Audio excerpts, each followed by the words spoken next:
कि ये financial modelling होती क्या है। अब मैं कैसे समझूं कि हिंदुस्तान यूनिलीवर क्या करती है, मैं कैसे समझूं कि मारुति क्या करती है, मैं कैसे समझूं एल्केम फार्मा क्या करती है।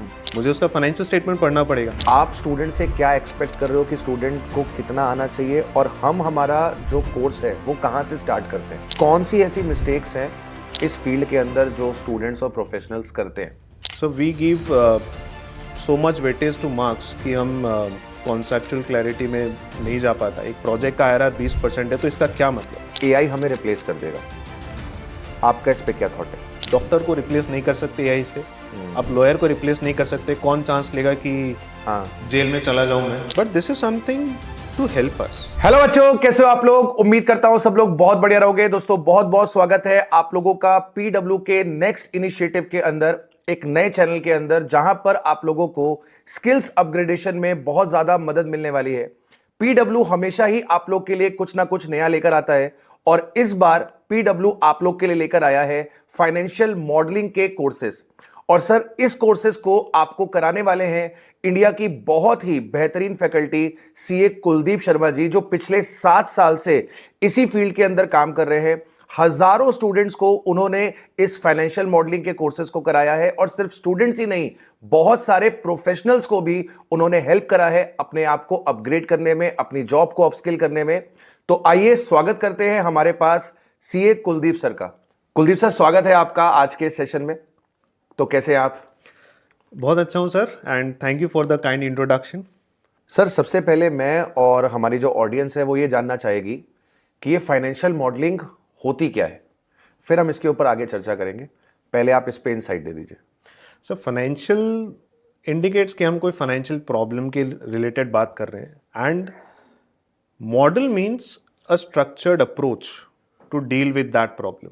ओके। तो फाइनेंशियल प्रॉब्लम मतलब या तो आपको फंड रेज करना है, पैसे आने वाले हैं, या आप पैसे कहीं किसी इन्वेस्टमेंट में, किसी प्रोजेक्ट में लगाने वाले हो। So if this problem needs to be tackled, इसके लिए हम एक मॉडल बनाएंगे, एक सिस्टमेटिक अप्रोच रहेगा, जिसमें अगर मैं ये कहूँ कि फाइनेंशियल मॉडल में क्या होता है, हम क्या करते हैं, तो एसेंशियली हम हिस्टोरिकल डेटा को एनालाइज करके, ट्रेंड्स, पैटर्न्स डिटेक्ट करके we forecast the future of a company. तो एक बिजनेस फ्यूचर में कैसा परफॉर्म कर सकती है, this is what we try to forecast. And on the basis of that, ये फोरकास्टिंग तो सर हर मॉडल में रहेगी। This is the most fundamental thing. इसके बाद और क्या होगा वो डिपेंड करता है कि आपका इनिशियल प्रॉब्लम क्या था। अच्छा, प्रॉब्लम ये था कि हमें कंपनी की वैल्यूएशन निकालनी, हम इस कंपनी में इन्वेस्ट करना चाह रहे हैं, आप शेयर की वैल्यू निकालना, तो फिर फोरकास्टिंग के साथ हम उसमें वैल्यूएशन ऐड कर देंगे। आपका गोल है कि नहीं मुझे मर्जर करना है, तो फिर M&A मॉडलिंग हो जाएगा। ओके। आपका गोल है कि मैं इस कंपनी को लेवरेज बाय आउट कर लूं, तो फिर हम एक LBO मॉडल बना लेंगे। सो that is how the complexity will keep on increasing. Okay. But ultimate goal is कि मेरा एक प्रॉब्लम स्टेटमेंट है जो कि अभी इंटेंजिबल है, दिमाग में है कि ऐसा करना है। इस फाइनेंशियल प्रॉब्लम को हम एक टेंजिबल फॉर्म में लेकर आते हैं on an Excel sheet, so that आप उसे एनालाइज कर सके, एक व्हाट इफ एनालिसिस कर सके। अगर ऐसा हुआ तो क्या होगा, ऐसा नहीं हुआ तो क्या होगा। That is what you will do, and you will find an output कि क्या ये आउटपुट मेरे डिजायर्ड गोल से मीट हो रहा है। हाँ तो ये डिसीजन लेंगे, नहीं तो डिसीजन नहीं लेंगे। तो सर मैं इसे ऐसे समराइज करूंगा, financial modelling is nothing but a decision making tool. Great. तो सर कैसी रही आपकी जर्नी, कैसे आपका हुआ हिसाब किताब, कैसे आप इस फील्ड के अंदर आए और कैसे आपने एजुकेशन को चुना बच्चों को फाइनेंशियल मॉडलिंग के लिए। सर फाइनेंस में जो मेरा इंटरेस्ट रहा है उसका मैं मेजर क्रेडिट दूंगा अपने आर्टिकलशिप एक्सपीरियंस को, because more than being into accounting या ऑडिटिंग या टैक्सेशन, मेरा सारा एक्सपीरियंस फाइनेंस में ही रहा है। शुरू से ही project financing, loan syndication, debt restructuring, ये सब कामों में रहे हैं। And even though her rose Excel sheet लेकर बैठते हैं, हर रोज कुछ ना कुछ मॉडल बना रहे होते हैं, पर not even one day of my life ऐसा लगा कि शायद कुछ और करना चाहिए था। सो जब वो चीज़ आती है तो दैट इंस्पायर्स अस कि आप हाँ रोज यही करो, because every day it's a new challenge, new company, new business, तो रोज सीखने को मिलता है। तो that is what motivated me to be in this field forever. Great great great. तो एजुकेशन को क्यों आपने चूज किया कि मेरे को लोगों को एजुकेट करना है, लोगों को फाइनेंशियल मॉडलिंग सिखानी है, वो तो आप कर रहे थे, आप अपना प्रोफेशनल के तौर पे काम कर रहे थे, but how you picked up this education? Education is मतलब टीचिंग मेरा एक पैशन प्रोजेक्ट रहा है स्कूल डेज से ही। एंड यस, कभी ग्रेजुएशन लेवल तक पढ़ा रहे थे, फिर then I also started teaching, colleagues को पढ़ा रहे हैं। तो मतलब सिखाने का वो एनवायरनमेंट हमेशा से रहा। तो सिखाते सिखाते फिर जब एक पोजीशन पर आए कि नेशनल लेवल पर जब देखा कि बच्चा बहुत ज़्यादा इस चीज़ को मांग रहा है and there is actually a very big gap, तो उसको फिल करने जब शुरू किया इस जर्नी को, देन बस उसमें बढ़ते चले गए। And I have been privileged, blessed enough कि I have been able to help many people जो आज रेस्पेक्टेबल पोजीशंस पर पहुंच पाए। ग्रेट। तो सर, फाइनेंस इंडस्ट्री में मोस्ट इन डिमांड स्किल क्या है? मतलब जो हर एक स्टूडेंट जो फाइनेंस इंडस्ट्री में आना चाहता है, या कोई प्रोफेशनल जो है वो फाइनेंस इंडस्ट्री के अंदर आना चाहता है, तो एक ऐसा स्किल जो आना चाहिए बच्चों को, ताकि वो फाइनेंस के अंदर अपने आप को एस्टेब्लिश कर पाए। मैं आपको एक चीज़ बताऊंगा। अभी कुछ दिन पहले ही लिंक्डइन ने एक आर्टिकल पब्लिश किया था जिसमें उन्होंने top 10 skills in finance publish किया। एंड ऑफ कोर्स वो लिंक्डइन है, तो that's a data backed thing. उसमें लिंक्डइन के जो एडिटर है वो पब्लिश करते वक्त वो कुछ एक्सपर्ट्स को मेल करते हैं कि आप you are an expert in this field, आप इस पर भी अपनी राय देना। ओके। तो when I go through that post, I saw कि इसमें बिजनेस जजमेंट लिखा हुआ है, इसमें फाइनेंशियल स्टेटमेंट एनालिसिस है, इसमें क्रिटिकल थिंकिंग है। तो उन सब 10 स्किल्स का अगर मैं समेशन करूं तो that is nothing but financial modelling. Okay. That is what I felt कि यही चीजें आप कर रहे हैं फाइनेंशियल मॉडलिंग में। You are analysing clients problem कि इसको क्या प्रॉब्लम है, इसे कैसे सॉल्व किया जाए, आप उसके बिजनेस को समझ रहे हैं एंड आप उसके लिए सॉल्यूशन ढूंढ रहे हैं। So this is what the industry wants, even as backed by LinkedIn also. तो financial modelling is a main branch, and बाकी उसके अंदर सब ब्रांचेस आ जाती हैं।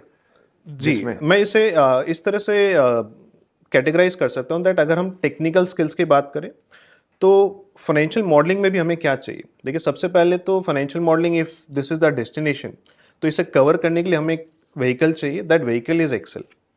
तो एक्सेल पर अगर आपकी मास्टरी नहीं है तो आप प्रॉब्लम सॉल्व करने में फोकस नहीं कर पाओगे, आप एक्सेल में ही उलझे रह जाओगे। ट्रू।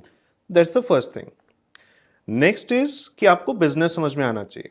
अब मैं कैसे समझूं कि हिंदुस्तान यूनिलीवर क्या करती है, मैं कैसे समझूं कि मारुति क्या करती है, मैं कैसे समझूं एल्केम फार्मा क्या करती है। मुझे उसका फाइनेंशियल स्टेटमेंट पढ़ना पड़ेगा, तो मुझे उसका बिजनेस मॉडल समझ में आएगा, उसके यूएसपी समझ में आएंगे।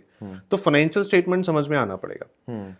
हमारा काफी ज्यादा इंक्लाइनेशन फाइनेंशियल स्टेटमेंट प्रिपरेशन में रहता है, बिकॉज हम उसी तरह से ट्रेंड होकर आए हैं एज अ चार्टर्ड अकाउंटेंट। पर फाइनेंस में जब आप जा रहे हैं तो हमारा ज्यादा फोकस एनालिसिस पे होना चाहिए rather than preparation, because financial statement is a language of the business. तीसरा, basic fundamental knowledge of finance, कि आपको टाइम वैल्यू ऑफ मनी, ये सब की नॉलेज होनी चाहिए, एनपीवी, आईआरआर, राइट। जब मैं किसी से आईआरआर के बारे में पूछता हूँ तो बहुत अलग अलग आंसर्स आते हैं, so I will talk about that. That is another thing. And lastly, model building. कुछ इंडस्ट्री अगर आपको समझ में आती है तो फिर रियल एस्टेट के लिए अलग तरह से मॉडलिंग हो सकती है, ओके। बैंक्स के लिए अलग से हो सकती है, मैन्युफैक्चरिंग के लिए अलग से हो सकती है। So that is what we need to understand. ये हो गया टेक्निकल अंडरस्टैंडिंग। इसके अलावा आपको बिजनेस की जजमेंट आनी चाहिए। अगर मैं एनालिटिकल पॉइंट ऑफ व्यू से बोलूँ, आपको क्रिटिकल थिंकिंग होनी चाहिए, आपको अटेंशन टू डिटेल होना चाहिए, बिकॉज एक मिस्टेक बहुत भारी पड़ सकती है। एंड इन सबको आप पोर्ट्रे कैसे करोगे, आप कैसे बताओगे कि मैं ये चीज कर सकता हूँ, या मैं कैसे किसी क्लाइंट को गाइड करूँ। एक तो हो गया टेक्निकल स्किल, मैं मॉडल्स एकदम परफेक्ट बना सकता हूँ, but if I need to guide someone, I need to have soft skills. मुझे कम्युनिकेट करना आना चाहिए, मुझे प्रेजेंट करना आना चाहिए, राइट। 25 लोगों के बीच में कॉन्फ्रेंस रूम में I should be able to stand and speak up. True. So this is again something that we need today. तो इन शॉर्ट कि अगर जो भी बच्चा या जो भी प्रोफेशनल अपने आप को फाइनेंस इंडस्ट्री में एस्टेब्लिश करना चाहता है, तो foremost thing he must be knowing Excel, soft skills अच्छे होने चाहिए, तभी आप प्रेजेंटेबल बनोगे। एंड लास्टली जो सर ने कहा कि आपको जो टेक्निकल चीज़ें हैं, जो फाइनेंशियल स्टेटमेंट्स हो गए, रेशियोज वगैरह हो गए, फाइनेंस के जो बेसिक्स है जो हम लोग फाउंडेशन लेवल पे पढ़ते हैं या इंटर लेवल पे पढ़ते हैं, वो बेसिक्स आपके स्ट्रांग होने चाहिए। जी बिल्कुल। Great sir, great. तो सर अगर कोई भी स्टूडेंट या फिर प्रोफेशनल करियर बनाना चाहता है फाइनेंस के अंदर या फाइनेंस मॉडलिंग के अंदर, तो क्या एक बेंचमार्क होना चाहिए कि यार इसको ये आना चाहिए, देन ओनली वो अपना पास फाइनेंस का करियर बना सकता है? जी, फाइनेंशियल मॉडलिंग तो देखिए मतलब काफ़ी लोग मेंशन कर सकते हैं दैट मुझे फाइनेंशियल मॉडलिंग आती है, पर इसमें मैं सही मायने में कब बोलूँगा फाइनेंशियल मॉडलिंग आती है, जब आप फर्स्ट स्टेज हो गया 3 स्टेटमेंट मॉडलिंग, कि मैं किसी भी बिजनेस के नेक्स्ट 3 इयर्स को फोरकास्ट कर सकता हूँ, नेक्स्ट 5 इयर्स को फोरकास्ट कर सकता हूँ। That is the most basic stage जो मॉडलिंग में हम कवर कर सकते हैं। इसके बाद नेक्स्ट लेवल हो गया कि आप वैल्यूएशन भी कर सकते हैं, आप किसी कंपनी की वैल्यू निकाल सकते हैं। ऑल्दो हम ये सोचते हैं कि वैल्यूएशन शायद कोई 100 करोड़ की डील हो तभी जरूरत पड़ेगी, पर ऐसा नहीं है। एक स्टार्टअप आज अपने एम्प्लॉइज को ईसॉप्स दे सकता है, True. तो वहां भी आपको शेयर की वैल्यू तो निकालनी पड़ेगी। So valuation is something that is needed. तो आपको डीसीएफ मॉडलिंग आनी चाहिए, आपको कॉम्स एनालिसिस आना चाहिए। That is where I believe कि हाँ, आपने मार्केट में अपनी वैल्यू क्रिएट कर ली। ओके। तो सर एक चीज और, हम जब फाइनेंशियल मॉडलिंग का कोर्स स्टार्ट करेंगे, लेट्स से हमारी आज फर्स्ट क्लास है, तो आप स्टूडेंट से क्या एक्सपेक्ट कर रहे हो कि स्टूडेंट को कितना आना चाहिए, और हम हमारा जो कोर्स है वो कहाँ से स्टार्ट करते हैं? मतलब कि हम बिल्कुल जीरो पे जाते हैं जहां पर हम फाइनेंस के बारे में पढ़ा रहे हैं, फाइनेंशियल स्टेटमेंट के बारे में पढ़ा रहे हैं, या हम इतना एक लेकर चलते हैं कि यार ये तो आपको आना चाहिए, हम इसके आगे की बातचीत करेंगे? इसमें सर ऐसा है कि प्री रिक्विजिट रखने में बहुत सारे चैलेंजेस आते हैं, बिकॉज दो सीए भी शायद सेम लेवल नॉलेज लेकर नहीं आ रहे। ट्रू। दो बच्चे सेम लेवल ऑफ एक्सेल की नॉलेज लेकर नहीं आ रहे। तो फ्रॉम माय एंड ये मेरे लिए जरूरी हो जाता है कि मैं पहले सबको एक सेम प्लेटफॉर्म पर लेकर आऊं। Okay. So Excel is something जो स्क्रैच से सीखना ही पड़ता है हमें। ओके। ऑफ कोर्स यहाँ पर चेंज ये आता है कि हम एक्सेल फॉर फाइनेंशियल एप्लीकेशन ही समझते हैं, ठीक है। राइट? दैट इज जो हम एक्चुअली हमारा core पड़ेगी, है। जो जरूरत पड़ेगी। इसके अलावा आप अगर फाइनेंस की नॉलेज की बात करें या फाइनेंशियल स्टेटमेंट्स की नॉलेज की बात करें, तो ये सब भी जरूर डिस्कस करना पड़ता है, बिकॉज बच्चा सीख के आया है कि 10,000, 1 लाख, 10 लाख की बैलेंस शीट में कैसे काम करें। जब मैं उसे 1.5 लाख करोड़ की बैलेंस शीट देता हूं तो वो वहीं कंफ्यूज हो जाता है। तो थोड़ा सा प्रैक्टिकल अप्रोच लेकर फाइनेंशियल स्टेटमेंट एनालिसिस भी हमें सीखना पड़ता है। आज मैं किसी बच्चे को बोलूं कि भाई करंट रेशियो 0.85 है, तो उसे बिल्कुल टाइम नहीं लगेगा ये बताने में, हाँ सर ये कंपनी बहुत बेकार है, पर क्यों है और कैसे ठीक किया जाए, ये क्वेश्चन चाहिए इंडस्ट्री को कि आप ये सॉल्व करके दो ना कि ऐसा क्यों आ रहा है और इसे मैं कैसे ठीक करूं। मतलब हम बेसिकली हिस्टोरिकल डेटा को यूज करके फ्यूचर को प्रेडिक्ट करने वाले, इंप्रूव करने वाले। Yes yes. ठीक है। तो मतलब जब बच्चा क्लास में आएगा तो उसको अगर एक्सेल नहीं भी आता है तो we will be helping him. उसे फाइनेंशियल स्टेटमेंट का एनालिसिस नहीं आता है, then we will be helping him. तो मतलब उसको घबराने की कोई जरूरत नहीं है, आपको एक तरीके से पूरा फाउंडेशन आपके लिए ले डाउन करा जाएगा। बहुत बढ़िया सर। सर कौन सी ऐसी मिस्टेक्स हैं इस फील्ड के अंदर जो स्टूडेंट्स और प्रोफेशनल्स करते हैं? So we give so much weightage to marks कि हम कॉन्सेप्चुअल क्लैरिटी में नहीं जा पाते, या सर कॉन्सेप्चुअल क्लैरिटी भी आ जाती है तो हम उसे अप्लाई नहीं कर पाते, राइट? सो नॉलेज तो सर हमें डिग्री दे रही है, भर भर के दे रही है, दैट इज उसमें कोई डाउट नहीं है। इससे ज़्यादा कॉम्प्रिहेंसिव कोर्स नहीं है, right? So this is definitely giving you a lot of value, पर वो नॉलेज जब हम अप्लाई नहीं कर पाएंगे तो इंडस्ट्री आपको वैल्यू उतना नहीं दे पाएगी। सो this is what skill is, कि आप नॉलेज को अगर प्रैक्टिकली अप्लाई कर दिए तो वो स्किल बन गया।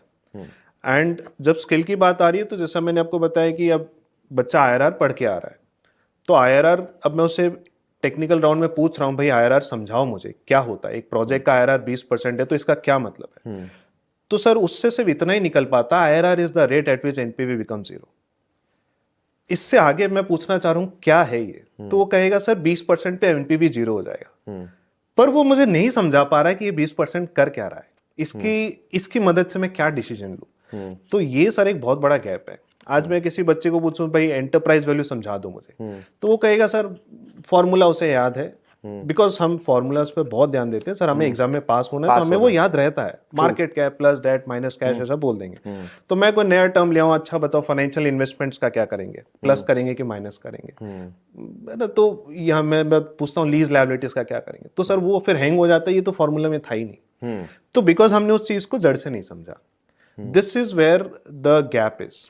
आज हम जैसे ही एग्जाम पास करें, चाहे सीए का हो या कोई और भी एग्जाम हो, हमारी डेस्परेशन लेवल सर बहुत ज्यादा होती है कि मुझे कोई भी जॉब चाहिए, कैसी भी जॉब चाहिए, किसी भी हालत में चाहिए, but rather than getting into that, अगर हम थोड़ा सा स्ट्रेटेजिकली इस चीज़ को प्ले आउट करें तो ये हम बहुत अच्छे से कर सकते हैं। बिकॉज हमें ये समझना है कि इंडस्ट्री क्या मांग रही है। हम ये दिखाना चाहते हैं कि जो मैंने सीखा है तो उसको ले, पर इंडस्ट्री को जो चाहिए अगर हम वो देंगे तो सर हमारे लिए जॉब लेना काफी इजी हो जाएगा। कैंपस में सर आप भी गए हैं, ट्रू, मैं भी गया हूं।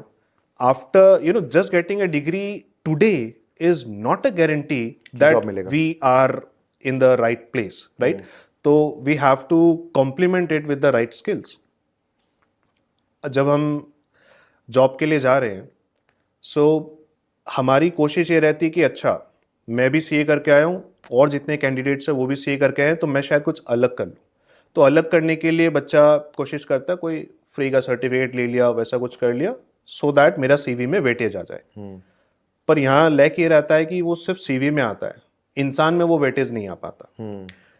इससे कुछ लोग इससे भी आगे जाते हैं कि कोशिश करते हैं, लिंक्डइन पर देखते हैं कि हर बच्चा कुछ टेम्पलेट डाल रहा है, कुछ नॉलेज बांट रहा है, मुझे भी करनी चाहिए, मुझे भी कोई टेम्पलेट डालना चाहिए। तो वो कोई फ्री टेम्पलेट ढूंढेगा कहीं से, उसमें नाम हटा के अपना डालेगा और पोस्ट कर देगा या सीवी में लगा देगा, देखो मैंने ये किया है। पर वहां भी सर वही चीज है, वी आर जस्ट प्रिटेंडिंग, अंदर से सर खाली है, ये हम सब जानते हैं। तो इस चीज को इंटरव्यूअर गलत तरीके से ही लेता है। So try to focus on applications rather than showing something what you are not. Sir कितना समय लगता है इस फाइनेंशियल मॉडलिंग के कोर्स को सीखने में? मतलब ऑब्वियस है कि ये हम लोग का जो इंडस्ट्री है, चार्टर्ड अकाउंटेंट हो या आप कंपनी सेक्रेटरी, कोई भी हो, ये ऐसा काम है कि आप करते करते करते करते एक्सपर्ट होते हो। लेकिन फिर भी एक मैं जो बेसिक स्ट्रक्चर बोलता हूं कोर्स का, कि इतना अगर आपने कर लिया तो you will be having a sound knowledge. तो वो फाइनेंशियल मॉडलिंग के कोर्स को कंप्लीट करने में हमें कितना वक्त लगेगा? सो यूजुअली 2 से 3 महीने चाहिए if you want to master this craft. आपको बनाकर सीखना पड़ता है, एंड आप 2-4 बार अपने हाथों से करोगे, देन यू गेट कॉन्फिडेंट कि हाँ अब कोई भी कंपनी आ जाए मैं वो कर पाऊंगा। ठीक है। तो यहाँ पर सर एक गलती जो यूजुअली लोग करते हैं कि एक मॉडल या एक टेम्पलेट अगर मैंने बना लिया तो उससे बच्चे को सोचते हैं कि मैं इसे ही 50 कंपनी के लिए रेप्लिकेट कर दूं। That doesn't work. आपको हर कंपनी के लिए स्क्रैच से बैठना पड़ेगा, at least in the learning stage, if you want to master this craft. Okay, तो अगर मैं बात करूं कि इन टर्म्स ऑफ आवर्स, चलो अभी आपने बोला 2-3 महीने, हम इसको अगर आवर्स में कन्वर्ट कर दें तो कितने आवर्स लगेंगे कि हमें ये फाइनेंशियल मॉडलिंग का कोर्स आ जाएगा? 100 आवर्स में भी कोई बड़ी बात नहीं है। मतलब मैं ये देख रहा था कि अगर मान लो कोई प्रोफेशनल है, चार्टर्ड अकाउंटेंट है, कंपनी सेक्रेटरी है, सीएमए है, या फिर बीकॉम ग्रेजुएट है, या फिर एमबीए, तो जब उसका रिजल्ट से पेपर से रिजल्ट के बीच का जो टेन्योर होता है वो लमसम 2-3 महीने का होता है। Yes yes. और अगर वो इस 2-3 महीने को यूटिलाइज कर ले तो उसके पास कितना प्रैक्टिकल नॉलेज आ जाएगा, और जब वो इंटरव्यू में बैठेगा तो वो ऑब्वियसली वहां पर स्टैंड आउट करेगा बाकी प्रोफेशनल से।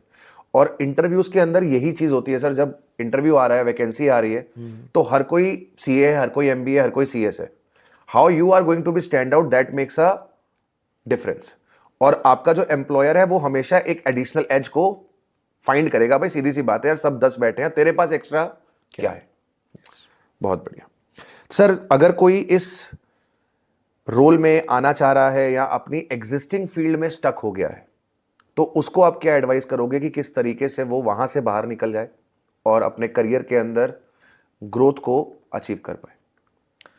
सो व्हेन यू से स्टक, इसमें या तो हम कोर्स में स्टक हो गए, या फिर आप जॉब इंडस्ट्री में जा चुके हैं एंड आप किसी रोल में स्टक फील कर रहे हैं कि मैं कहाँ आ गया, ये मेरे लायक चीज़ नहीं है, या मुझे इसमें नहीं होना चाहिए था। सो आई बिलीव कि हमको बहुत ज़्यादा प्रेशर नहीं लेना चाहिए शुरू में। ये मेरा पर्सनल ओपिनियन है कि हमें खुद को कम से कम 2 साल तो देना चाहिए एक्सप्लोर करने के लिए। मानता हूँ पहली जॉब बहुत इंपॉर्टेंट होती है, बहुत ज़रूरी होती है, हमें करना होता है, तो हम कहीं भी एक बार ज्वाइन करते हैं। एंड मेरे हिसाब से कहीं भी करना चाहिए, सो दैट आप उस इंडस्ट्री को एक्सप्लोर कर सको, समझ सको ये आपके लिए है या नहीं। वो हम किए बिना नहीं समझ पाएंगे।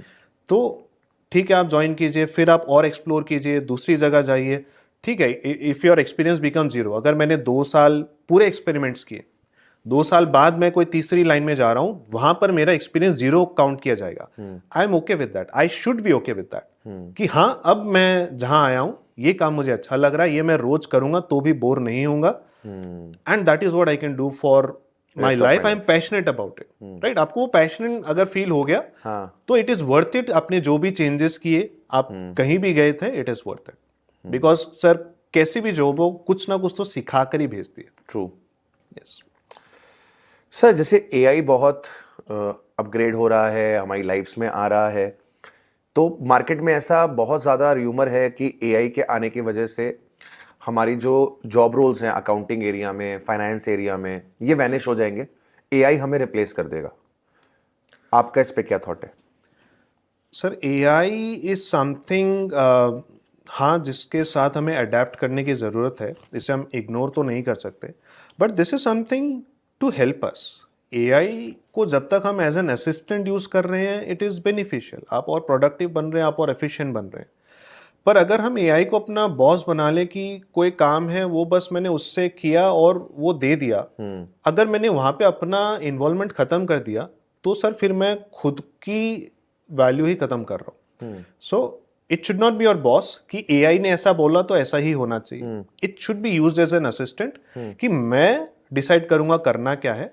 पर हाँ मुझे रिसर्च वर्क करना है, मैं इससे करवाऊं, मेरा टाइम सेव होगा. मेरे बेसिक कैलकुलेशंस है, मुझे वो करने की जरूरत ही नहीं है, मेरा टाइम सेव होगा. And I can focus on the strategic part, I can focus on the decision making part. This is what AI is meant for. हाँ जरूर आपको एआई सीखना चाहिए. आज के डेट में एआई टूल्स डिमांड कर रहे हैं. इनफैक्ट मैं देख रहा हूँ फाइनेंस इंडस्ट्री में जॉब डिस्क्रिप्शन में ये लिखा जा रहा है that AI exposure should be preferred. तो आपको एआई का एक्सपोजर होना चाहिए. इन्वेस्टमेंट बैंक्स ने एआई हेड्स को हायर किया जिनका काम है पूरे ऑर्गेनाइजेशन में एआई को इंप्लीमेंट करना. तो अब जब आप काम करने के लिए जा रहे हो, आपके पास जो डेटाबेस है उसमें बस आप डेटा फेच नहीं कर रहे हो, आपको डेटा के साथ आप उससे कुछ कैलकुलेशंस मांगोगे, आपको वो भी वो करके दे देगा, एनालिसिस भी प्रोवाइड करेगा. एज एन एनालिस्ट आपका काम है उसने जो नंबर्स दिए हैं, जो बेसिक एनालिसिस दिया है उस पर और इम्प्रोवाइज करो और अपने इनसाइट्स देके उसे आगे दो.